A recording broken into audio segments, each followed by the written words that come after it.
Hello and welcome to the Success with Savita podcast, where we share hot tips on how to do life and business without losing your mind. I'm your host, Savita Nanjappa, entrepreneur, high-achieving 9-to-5er turned transformational success coach, helping you create a wildly successful business. Come hang out with me and other fabulous humans like you every week for stories and chats packed with a healthy dose of tips, resources, how-tos, and real talk. Side effects may include a happier and more confident you with each passing day.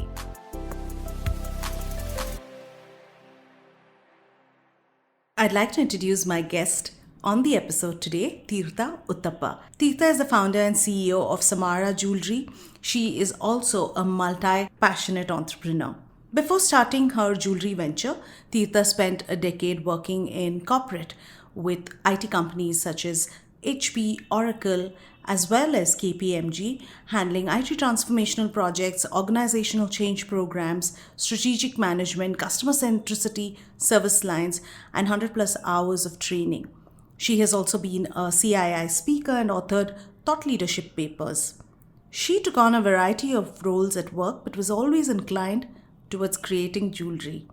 She piloted her entrepreneurial idea while still at corporate and decided to take the plunge. Today, she's the founder of Samaara Jewellery, an IIMB NSRCEL Launchpad venture, a bespoke customized jewellery brand that co-creates handcrafted jewellery in gold, diamonds, precious and semi-precious stones by personalizing it just for you. She's also the founder of Metanoia Consulting, a boutique learning studio providing experiential and custom-made workshops. Alongside this, she also runs an eco-luxury estate retreat, the Woodpecker Estate in Coorg. Her interest is also to spend time influencing and nurturing young entrepreneurial minds through focus sessions and talks. She's an Economic Times Young Leader Award nominee. Her work has been featured in Times of India, Your Story, and Women's Web. She's also a mother to 2 energy balls who she spends time teaching them life skills. Join me as I talk to Thirtha about launching and growing a jewelry brand and why we should be investing in sustainable jewelry. Hi, and welcome to the Success with Savita podcast. Thirtha, it's so great to have you here. I've known you, of course, not prior to this interview as well. And to me, it's a lot of fun always to interview someone I've known offline because it just makes the conversation flow so much more easier than being such a formal process. So welcome to the podcast. And I'm looking forward to this conversation. And I hope you have fun here today. Absolutely. Thank you so much, Savita. Thank you for having me over for this podcast. I'm really excited and I'm looking forward to this myself. Of course. So with that, let's dive right in. What brought you into jewelry and how did your journey get started in this? And I know that you're multi-passionate, you're multi-talented, and you have very different things that you're also doing. But what brought you into this journey into jewelry? So I think my journey into jewelry, I would say, starts from my childhood itself. So I've come up through a very humble, background. My father's been into the line of jewelry. And we've lived in Surat and Mumbai for my, during my early years. So I've always seen, diamonds being cut. I've seen how the, entire carbon gets turned into diamonds. So I think more than jewelry, diamonds was always something I was familiar with. So it was, as a child, you see things around you and you kind of start believing that's what you want to do. So I think it was always a lingering thought in my mind that at some point in time, I will connect back to diamonds and I will connect back to jewelry. But having said that, I think when I actually mentioned to my parents that, I want to get into the line of jewelry, I think my dad was very clear saying that, while you can get into this line because he himself was in the line of jewelry, he was very clear that you have to earn this business on your own capabilities. So he was very clear that, while I could maybe support you in terms of maybe just connecting you to 1 or 2 karyagars, and that's all that I'm going to do, but you have to put in every rupee of yours to actually realize whether the profit and loss makes sense and whether this is a viable option for you in terms of your career. And of course, at that point, I thought, wow, what a supporting dad. And, I was really upset and disappointed because, you always expect a lot of encouragement. But I think now looking back today, I am so proud and I'm so happy that he actually told that to me because I think that then took me through my journey of corporate. So I worked in the corporate for about 10 years. I worked with large, organizations, HP, Oracle, KPMG. So, and I've done like varied roles through which I started my journey of jewelry in a very small way. So basically my friends and colleagues would know that, I'm interested in jewelry and that, there is a workshop where I could get this done. And then the small orders started trickling in, pendants and earrings and finger rings. And I think the more and more I started interacting with people, I started to identify this major gap, which I thought was in the jewelry industry, because the jewelry industry, of course, is very large, and it's already a crowded market. So to kind of find your space. So I think for me, what really triggered was the fact that everybody who I was talking to kind of knew what they wanted in their minds, but it's just that they didn't know who was that person who could actually understand what they wanted and convert that into a beautiful piece of jewelry. So I think my journey into jewelry really started from there while I was at corporate. And I think after working for a good long decade, I realized one day that no, this is it. This is where my journey into jewelry starts. And I literally took like a weekend break from my corporate career. So Friday was my last working day, and on a Monday I joined a jewelry designing course. So I did a brief jewelry designing course with JD Institute, which gave me a lot of insight in terms of the actual designing technique. So while I was already familiar with the technical aspect of jewelry, designing was something that I wanted to focus on. So I did that briefly for, about a 6 months period. And then I plunged into jewelry, just seeing where this goes. And like I said, I actually make only customized jewelry. I don't do retailing. So for me, this jewelry experience is a very one-to-one, very person-oriented, very relationship-based, very trust-based. So, every client, of Samaara Jewellery, somebody I know personally, whose story I know personally, whose intent of getting a piece of jewelry done, I know personally. So I think that really helped me where I started this while I was in corporate. So kind of, I had a good sense of, where this market is going, how it's looking like. Of course, I had the investment for it, I think most important. So 10 years of corporate life gave me a decent amount of investment that I could kind of, put into the business. And that's where my journey into jewelry began. And it's been about 7 years now. Wow, that's so interesting. See, I mean, even though I know you a little bit, I still didn't know the whole story about where you grew up and that your dad was a jeweler. My next question for you, Thirtha, is what have you observed about how the jewelry industry has changed from what we know traditionally? Because what it used to be is, our parents would take us to this jeweler, or there was like the well-known established jewelers that you went and bought jewelry from. Is that still the same setup, or has that kind of changed just like every other industry?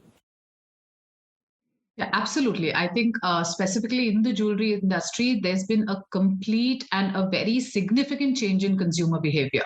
So if I have to give you an example, maybe about 15 years back, or let's say not even 15, about 10 to 12 years back, typically you would, like you rightly said, walk into a jewelry store, probably ask, the salesperson as to, what are the latest trends, kya naya chal raha hai, and then he would try to sell really what was on the shelf and would make you believe that, these are the trends and this is what is really there in the market. And then, you would make a purchase.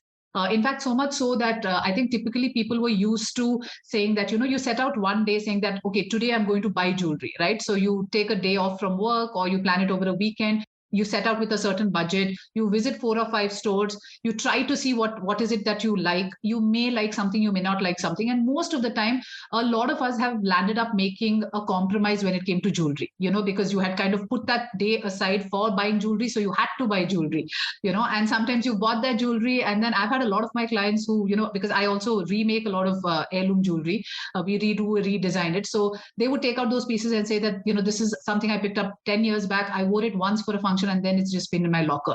And that baffles me because I think jewelry is such a high investment, high involvement category, right? Starting from the price of any small piece of jewelry that you pick up to your biggest, piece, it is very, expensive. I mean, given the prices of gold as well. But a lot of times I think consumers in the past have just gone blindly with what they see, what is made available to them, and then you consume it, and there wasn't much questioning of, why is this not there, why is not there. That that has definitely and significantly changed. And I think one of the main reasons why that has changed is obviously, with the whole, influx of internet, which has been there for so many years, with access to so much of social media, with access to so much of, digital space that every consumer has today. I would say that at least what I have seen in my experience is 90 to 95% of my clients pretty much have an idea of what jewelry they want. And the reason they have that idea is because today I think we are following trends, so you no longer are seeking that validation from somebody else saying that what is that trend. You are already, let's say, following certain magazines, you're already following certain runways. What was what were the trends for a particular season, what was happening in Vogue, what was happening in New York. Across the globe, what are the trends. Is it minimalistic jewelry, is it something heavy, is it traditional?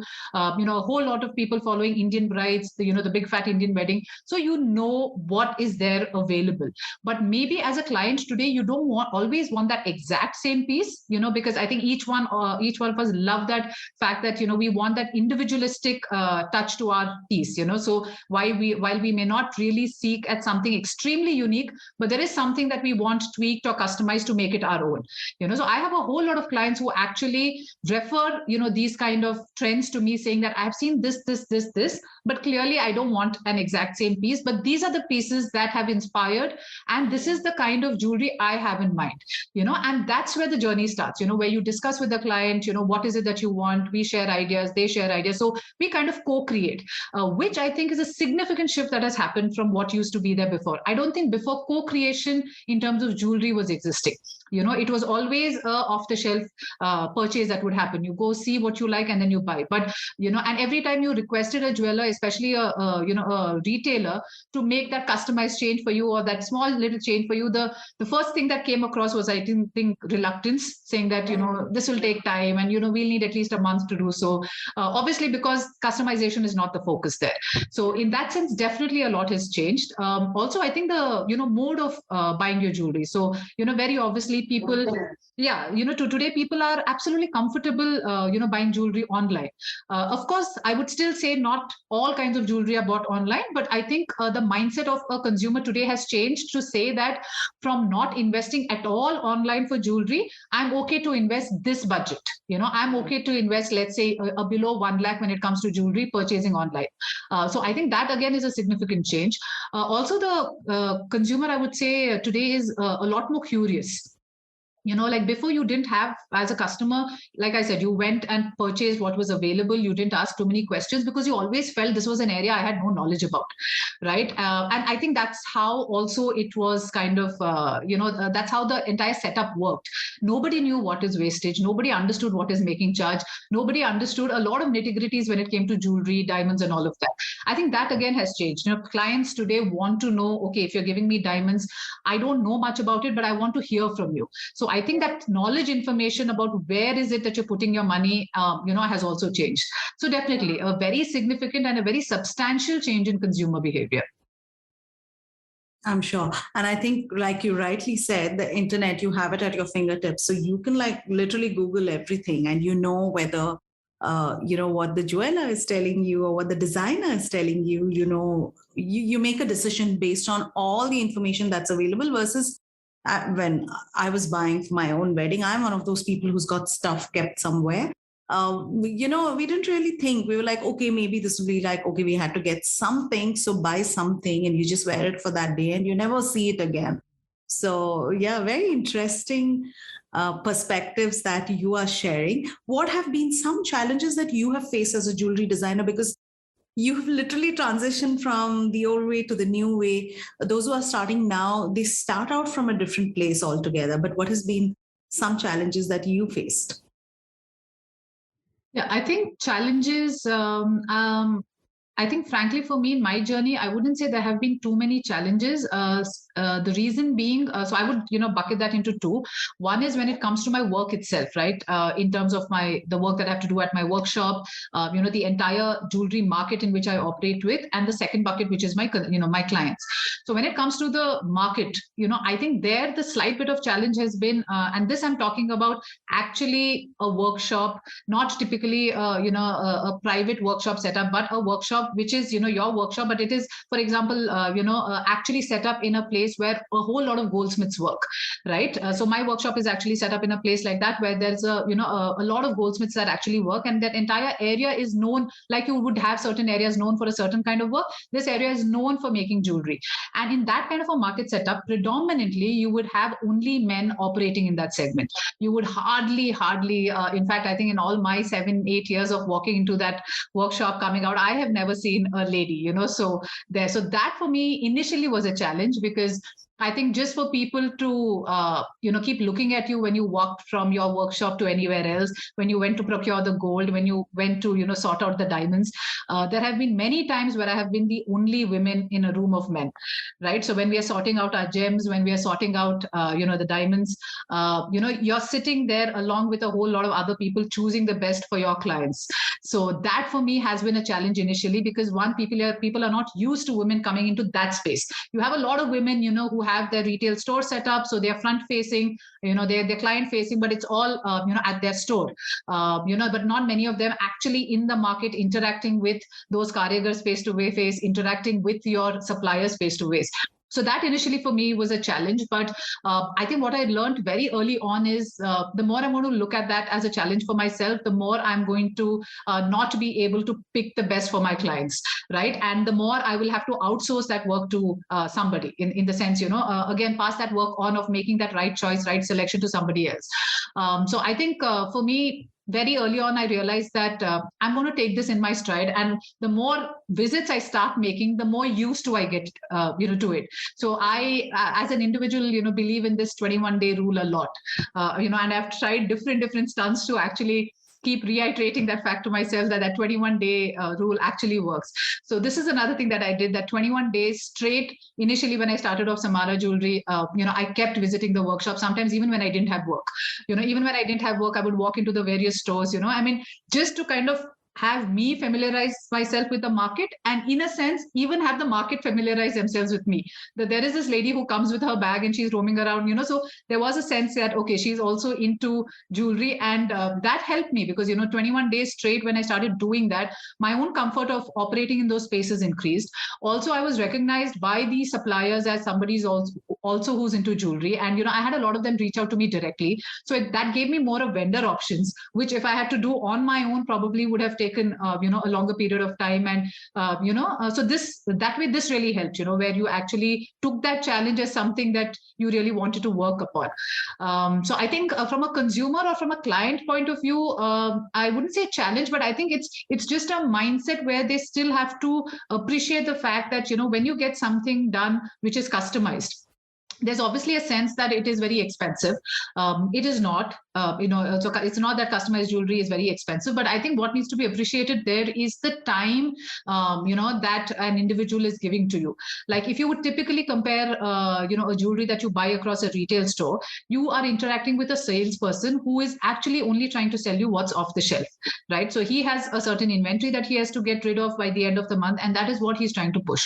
So while you might have your own requirements, while you might have your own customization that you need, one small change here, there, one design pattern, they're not always very accommodative, while it's not a blanket statement, but that's usually the trend, that they're not always very accommodative. So in my kind of work, where I do specifically personalized jewelry, I think that's something not challenging, but I think I saw my clients take some time to understand that, saying that we finally have somebody who listens to us, who hears what we want, and therefore the value to the jewelry that's being made in their minds was justified. Otherwise, initially it was always saying that yeah, okay, but in a retail store we probably got it at this price. Of course, mine is any day 20 to 30% lesser than what you get at a retail store, but even in that 20 to 30% less, you still feel that it had to be another 10 to 5% lesser. So I think with the client point of view, that was the only challenge, where I had to make it aware to them, saying that this is also, while it is not a tangible tangible bit. This is an intangible service that you're getting, an experience that you're getting. And another thing also is when I make jewelry, the clients also get to see the jewelry while it's in the making.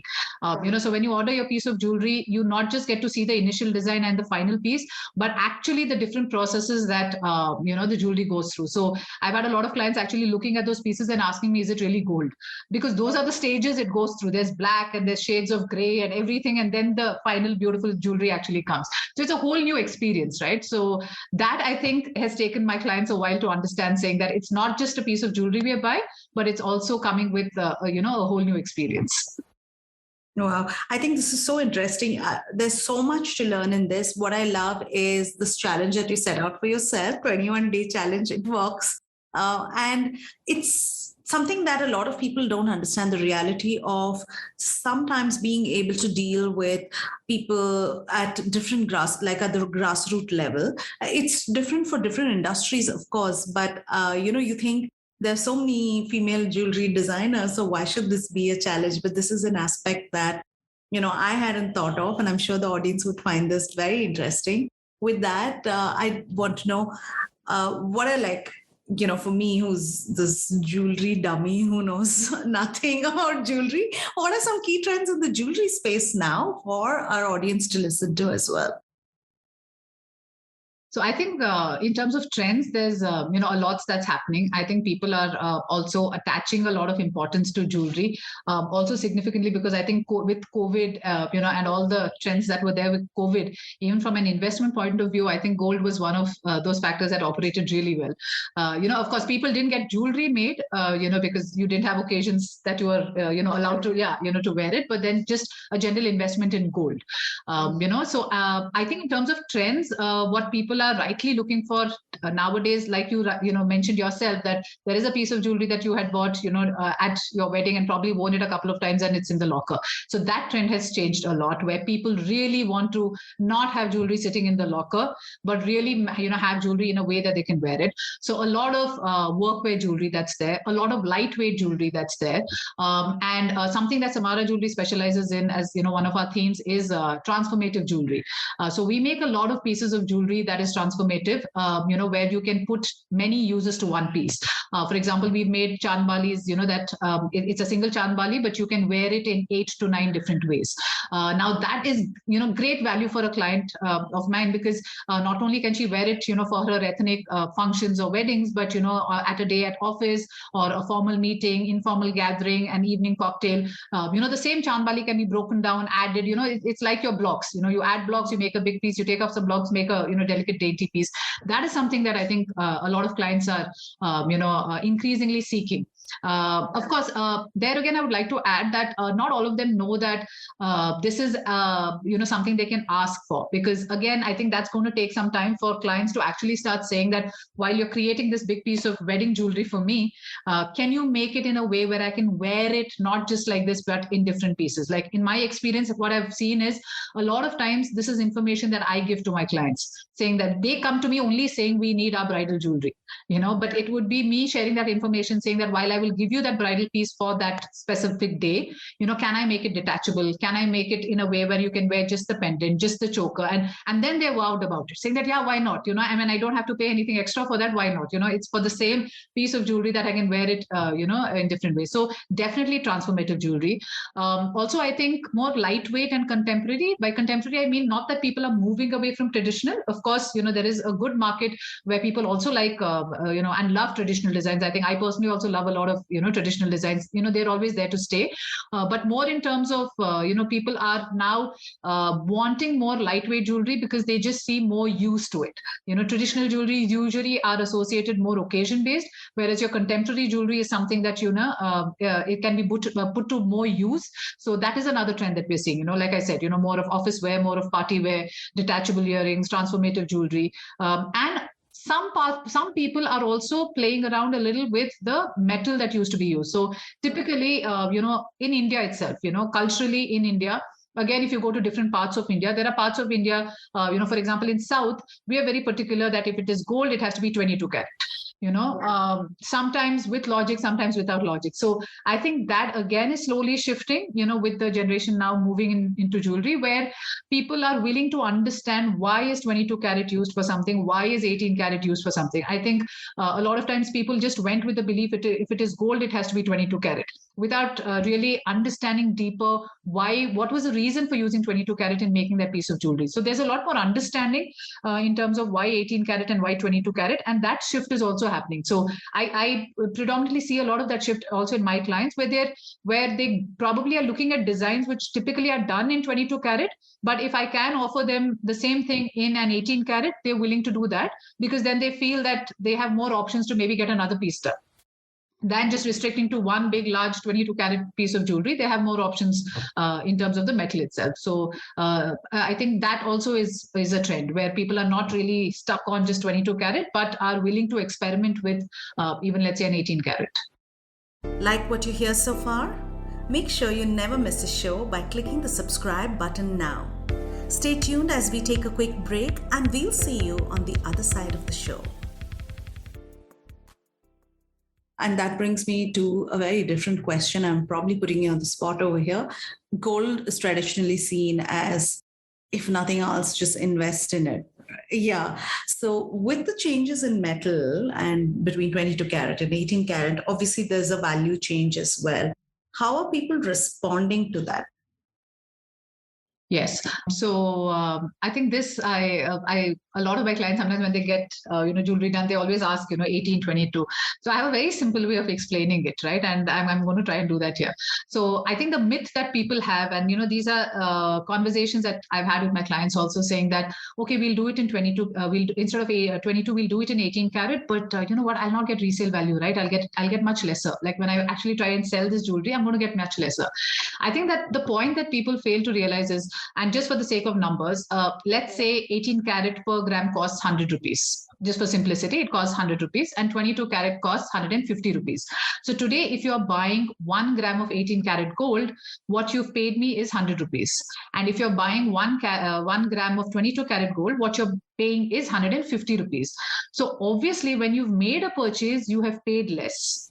Right. But I think that aspect gets forgotten completely, because you're only looking, saying, when, after 2 years, when I sell that 1 gram of 18 carat, I'm getting lesser than what a 22 carat would have fetched me. But I think the key point here to remember is the purchase itself was at a reduced value. I mean, of course, given gold and the nature of gold, if you're going to, sell it or, reinvest it or whatever, after a couple of,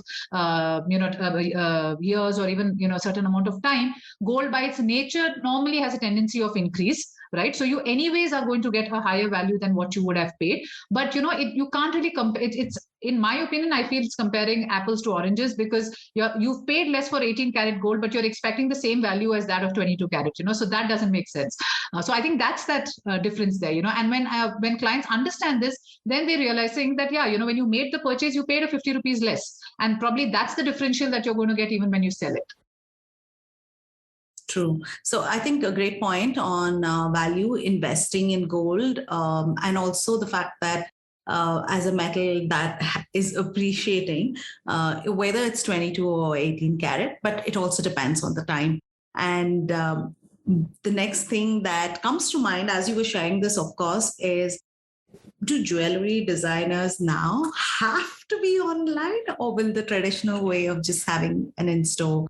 What's your take on this? Because how does it impact being online or not being online? Does it impact how people can find you, reach you, and buy from you? I think it definitely, your digital presence, I think in today's time, is definitely needed. So I would, 200% vouch for that. Your digital presence is definitely needed. But again, I think from brand to brand, I would say that they have to spend time to understand what is the messaging that they want to do through the digital presence, right? So you have to have a clear understanding of, am I a online store, which means that I have 10 designs that I'm putting up and then you can make your purchase there. Is it a story that I want to say as part of my digital presence? Do I want to talk about the brand heritage, for how many years this brand has been there? Do I want to share client testimonials? So you have to be clear in terms of what is that messaging you want to put across with your digital presence. But of course, having said that, and the normal trends that you would see with most of the jewelry brands, while they do have, a digital presence, there's always a offline store, and the typical brick and mortar. But I think by the numbers of it, it is also shown that. So I'm not talking about the very well established brands that have always operated brick and mortar. So that's a different segment altogether. But I'm talking about the newer brands, without taking names, who have a presence, online as well as an offline store. So the offline store is really a place for a client to, so I open up Google, I see a certain design, I know they have a store, right across my street. So I'll walk up to that store. I'll just take a look at that piece. But I think the consumer also has a tendency to maybe immediately then and there check whether, while I buy this piece at the store, am I going to get it at the same price if I have to compare that to when I buy it online, and if I'm getting a discounted, and normally there's a higher discount when you buy it online. It's like if you compare any of your appliances as well, right? So many times any of your home appliances, there are a couple of times, I mean, I've done this myself, right? I would walk into home appliances store, I would try and look for that fridge or washing machine, whatever that I would be interested for, and then and there compare, if I have to purchase this online, then what is going to be my cost. So price definitely plays a very important role here, I think, in terms of the purchase. But I think the brands today definitely cannot shy away from the fact of having a digital presence. So I think brands cannot today say that I'm only going to have an offline store and make sure that the footfall of my clients are more. But that visibility on the digital presence is definitely required. And also, I think it gives you a much global reach, right? In terms of the number of people that can reach out to you, at least know your designs and things like that. So in fact, a lot of recent brands that if you see, like at least what I also try and do through my brand is, so I share the experience of jewelry making. I share pictures of in the making and all that, which you'll not get when you walk into an offline store. Like you're seeing a final piece, right? So like I said, each brand has to decide what is that messaging that you want to do through your digital thing. But definitely, there's no shying away from that. I mean, the extent of your digital presence is something that a brand can decide. But I think today's consumer is definitely expecting a lot of things at the click of a fingertip. So I have this other new thing that's like become very common to be spoken about, which I want to ask you about as well. Lab-grown stones versus mined stones. What's the you're also using some form of lab grown, you give clients an option, so talk to us about this. What's the difference? I know we're talking about sustainable and ethically made stones, so what's the background to this, and how do you implement this in your own jewelry making? Yes. So as a brand, Samaara Jewellery is focused on taking the path of sustainable jewelry. It's definitely going to be a slow journey, because I think when you just look at the jewelry industry, a lot of if we have to talk specifically in terms of sustainability when it comes to the gold industry, it's a little difficult, right? Because your gold is mined, your stones are mined. So there is a lot of mining just in the way the nature of the industry itself, right? I mean, not because of anything else, but that's how the metals are found, and then the metals are used, and the stones. So I think lab-grown diamonds is something that I personally, so I call it sustainable diamonds. And the reason why the brand calls that sustainable diamonds is because that is your choice to make when it comes to purchasing diamonds. So clearly there are two kinds of diamonds that you can get today. One is your mined diamond, which is what we're all very familiar with, through all these years, which get sourced from different mines across the, world. And then you have a lab-grown diamond. Now, to explain it very simply and, for a layman, I would say it's like, having a baby, either having it through the natural way or through a test tube. The end result is a baby. Right. So it is while it's a very straightforward example, but that's, the best way to understand that what you're getting as an end product is not really different. The source in which that product is formed and created is different. I personally, I really, I associate a lot with lab grown diamonds because I think that really also takes care of our sustainability thought that we have as a brand to move forward with. Because the way the diamonds are formed is nothing but the environment is simulated in a lab. So if I have to talk about mine diamonds, are formed, under the surface of the earth, in the earth's crust over millions and millions of years with a certain, atmosphere that is created, right? So the same environment is simulated in a lab and a carbon rock is created. So, and that rock goes through the exact same process of cutting, finding, taking out the diamond. So even in lab grown diamonds, you have color, you have clarity, you have gradation. And the myth that people have is the minute you say lab grown diamonds, they think, oh, it's artificial. It is not okay. If we have to categorize the word artificial, yes, it is not naturally formed, in the sense it is not something you have taken out from the earth's surface or from the earth's crust, but it has the same chemical composition and same chemical properties as that of your mined diamonds. Now that creates the stark difference between what people are familiar with today. Everybody has heard about American diamonds, zircon, white stone, mosenites, man-made diamonds, all of that. All of those stones do not have the same chemical composition as that of a mined diamond. Now, what that means to a layperson is, if it does not have the same chemical composition as that of a diamond, while you can get jewelry done in those stones, while you can, even just buy those stones, over a period of time, it loses its shine, luster, brightness, all of that. And the reason that happens is because the chemical property of that stone is very different from that of a diamond. Whereas a diamond, if you see, even over the years, nothing really happens to the diamond, right? I mean, you might need a little bit of cleaning and, washing of those diamonds, time to time, because depending on how much you're using it on a daily basis, but the actual essence of that stone doesn't get lost anywhere. And lab grown diamond has exactly the same chemical properties as that of diamond. So I think the whole intent of actually creating these lab grown diamonds was that, can we look at an alternative to a diamond, not making it an artificial stone, giving the same properties that a diamond actually has, but doing it in a way that can be more sustainable, where, we can contribute to the environment in a certain way. So for me, it is extremely close to my heart, because I think lab grown diamonds actually also maps to, the UN goals of sustainability. So the United Nations has a list of goals, especially for, startups and companies to actually say, do you map up to any of these? And today it's a sad truth that a lot of our, jewelers and retailers in our industry may not be able to actually map up to that, not for anything else, but just by the basic nature in the way in which this business operates. So today we have that option. We have that option of making a choice. And I think very interestingly, Savita, I must share, this is again a fact that is there today, that a lot of clients do not know about lab-grown diamonds. There is lack of knowledge, there is lack of information sharing. So nobody knows that there's something like this. There could be people in pockets who know about it, but there's a lot of doubt of what is it, is it okay to buy it? Is it not okay to buy it? Is it expensive, less expensive, and all of that. So I think a lot of information and knowledge sharing around that has to happen.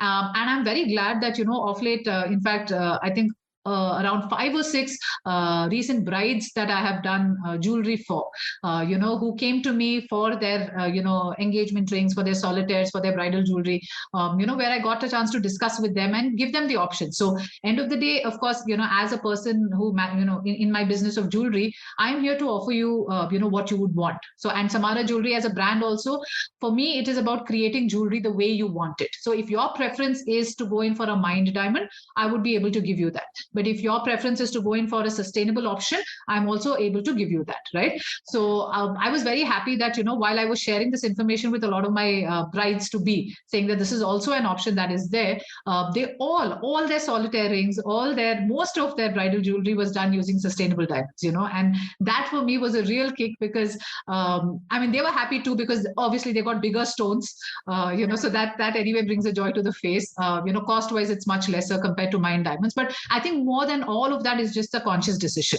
a conscious decision to say that, while I want my huge rock on my finger, like the way I say it, I'm also going to make sure I leave some part of the world behind for my kids. So, so that's very interesting. And on similar lines, even gold. So we do a lot of work where in the brand, where we ask a lot of my clients to actually reuse their old gold. rather than actually procuring new gold. If there's old jewelry that you think that you're not going to use anymore, gold coins that normally people would have got during weddings, which is just lying in the locker, we try and reuse a lot of that, so doing our bit for sustainability. Interesting. I know where to come, but I think what you shared so far has been very knowledgeable and something that I think I've learned. So this is like a session where I get my, crash course on jewelry. So now I want to do a quick bring it around to you. Let's get to know you. What's your preferred design style? Modern, classic, traditional? So I'm more of, I would say, a mix of contemporary and classic. Yeah. So I'm a big fan of transformative jewelry. I love it when it's one piece, but I can, play around with that. And I would say more classic and contemporary. I like more straight lines. That's my style. And your favorite gemstone? Has to be the diamond. Yes. Yeah, I think you already said that. Yeah. Okay. And a day in your life, what does it look like? Okay, so a typical day in my life, I think wake up in the morning, and I was just sharing this with my husband as well a couple of days back when I was actually reflecting back on how my day actually starts. And he was actually telling that, yeah, you should actually tell what you do, where you wake up and you sit up for like 10-15 minutes doing nothing. Right. And I think that's what I actually do. I wake up, the first 10 to 15 minutes is doing nothing, and while there were days that I thought that, that had to be changed, I think I've really realized that how important that is, because that is the white space in my mind during that time where I'm not really thinking anything. I'm really not thinking anything. I've just started my day. And I think those 10-15 minutes is all about just absorbing what's happening around. It could be hearing the birds, it could be hearing the doorbell, it could be maybe thinking, okay, what could be the next, item to do during the day. But honestly, my day starts with like 10-15 minutes of nothing. And then it starts with, a little bit of exercise and walking and all of that I can fit in. Then I have 2 kids. So I have a handful. I have a 10-year-old and, a going to be 6-year-old. So before I can start putting my mind to anything else, I hear their screams. So, my typical day would start with, getting their meals in place.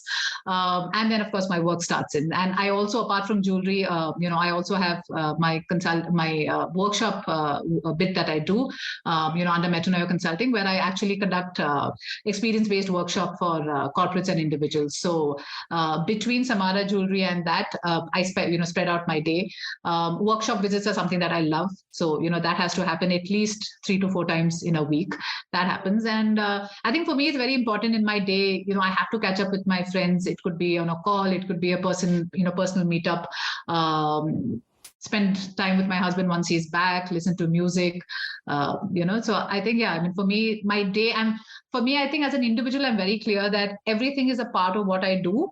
So, I'm a mother, I'm a wife, I'm working, I'm a friend, I'm a daughter. And in my day, I try to see if each bit of this get, some time of mine.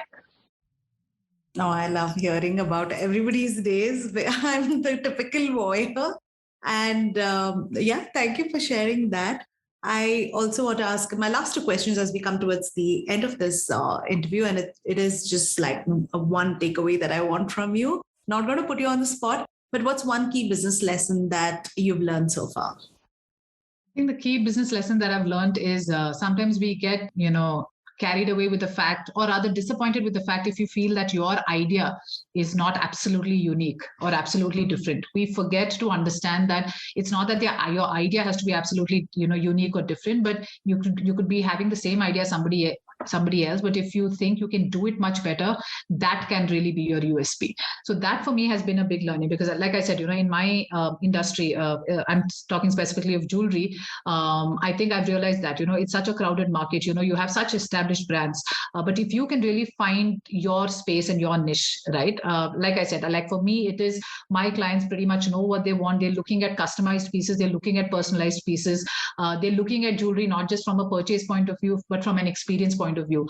So I think it's very important for you to find the right gap in any business, because no matter what the industry, what the segment, and doesn't matter for how many years that industry has been in operation, there will always be a gap that you think you can actually fill in. So I think spending some amount of time to understand what that gap is, and if you feel that somebody else is already taking care of that gap, doesn't matter. But if you think you can do it, 2x time better than how that person is doing it, then you already have your USP. I think that for me has been a big business learning. With that, how can our audience find you, connect with you, and get you to design jewelry from you? Is it just only through your website? Of course, we are going to be sharing your website and your Instagram handles. But can they also email you? You could share that right now. And for everyone listening in, please go follow Samaara Jewellery. We are dropping the links with the show notes below. And Thirtha, so how can our audience find you? Yes, so we are there on social media. Website. Our website is there. There is Instagram. There is Facebook. Our email as well. Like I said, the jewelry that we do is personalized jewelry. So we love it when we get to spend time with clients and really understand and hear what they want. Right. So as a brand, we try to keep it as non-transactional as possible. So while yes, you want your piece of jewelry, but come talk to us. Let us know what you want. If you have some design in mind, send us those designs. If you think you're good at, you don't even have to be great at drawing, scribble something, we'll pick that up and then we'll start a conversation with you. So they can find us on Instagram, Facebook, drop in DM us over there, or drop in an email. I think all those links Savita, I'll have it shared. Thank you so very much. I think I have to say, while I've not been a huge fan of jewelry, I have been looking at your jewelry as part of research as well for today's session. And I'm in love with some of the pieces that you're making. So you have this customer coming your way, that's me, also to convert the whole jewelry into something that I can wear every day. Thank you so much. It's been really wonderful talking to you. I think you shared so much knowledge, not just about the industry, but your approach, which is unique. And I wish you all the best in your journey. And thank you for your time, being so generous with your time to be here today with us. Thank you, Savita. Absolute pleasure. Thank you. Thank you for listening to the podcast. If you like this episode and you want more, you can go to the show notes on my website, which is successwithsavita.com/podcast. If you like what you've heard so far, I would be grateful to you if you could leave me a 5-star review, subscribe to this podcast, and share with a friend who may find this useful. You can also follow me on my Instagram at @SuccessWithSavita and DM me any questions you may have, and I will be happy to answer them for you. Until the next episode, believe in yourself and all the best to your success.